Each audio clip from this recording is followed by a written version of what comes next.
எல்லாத்துக்கும் வணக்கம். இதுக்கு மேலே அவகடா இருக்கிறத காமிச்சிருந்தேன். நிறைய பேர் கிட்ட இருந்தீங்க பங்கு அதை எப்படி செய்யணும்னு சொல்லுங்கட்டு இருந்தீங்க. தரக்காடாக தான் 2 நாள் பழுத்துருக்கு மாலையில.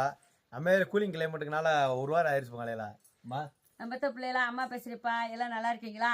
இந்த அம்மா மருவத்தூருக்கு ஓம்சக்தி கோயிலுக்கு மாலை விட்டுருக்கேன். எல்லாம் ஆண்டவனர்லாம் நல்லா பார்த்த புண்ணியத்தில் நாளைக்கு காய் பிடுங்கணும்னப்பா. அந்த காய் தான் இப்படி கலராக வரும்ப்பா, பழுத்துருச்சுன்னு சொன்னேன். இது எப்படி சாப்பிட்ட அம்மா அந்த அறுத்து சாப்பிட்றத சொல்கிறேன். நல்லா இருக்கும் டேஸ்ட்டாக. நாட்டு சக்கரையும் போடலாம், ஜீனியும் போடலாம், எல்லாம் நல்லாயிருக்கும். அம்மா அந்த அறுத்து சொல்கிறேப்பா. ரொம்ப சிம்பிளான மெத்தட் தான் மாலையில. சூப்பராக இருக்கேன்.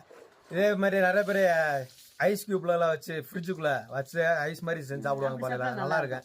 நம்ம சிம்பிளாக செய்வோம், நல்லா இருக்கும் மாலையில.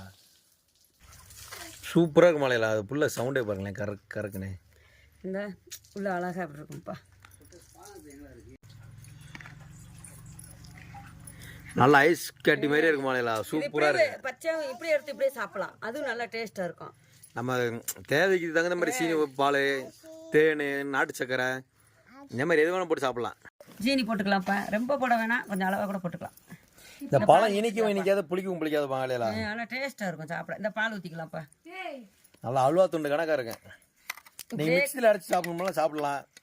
ஆமாம், இப்படியே கரண்ட்லேயே அப்படியே மசக்கி சாப்பிடணும்லாம் சாப்பிடலாம். எங்களுக்கு வந்து இப்படி சாப்பிட்றதா மாலையில் பிடிக்கும். நீங்கள் இருங்க, ஆல்ரெடி புக்கிங்கில் உட்காந்துட்டாங்க 2 பேர். என் பேர் பேத்தி உட்காந்துருச்சுக்கப்பா. இது ரொம்ப இந்த இப்படி அரைவரும் இப்படி மசக்கி சாப்பிட்டா சூப்பராக இருக்கும்ப்பா. இது ஒரு நாளைக்கு நீங்கள் இப்படி செஞ்சு பாருங்க.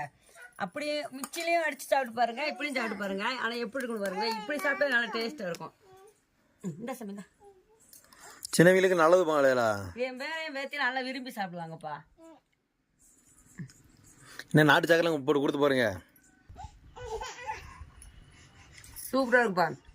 மிக்சர் அடிச்சு சாப்பிடாதீங்க, இப்படி சாப்பிட்டு பாருங்க, நல்லா இருக்கும். உங்களுக்கு விருப்பம் எப்படி அப்படி சாப்பிடுங்க. ஆனால் இப்படி சாப்பிட்டா நல்லா டேஸ்ட்டாக இருக்குது.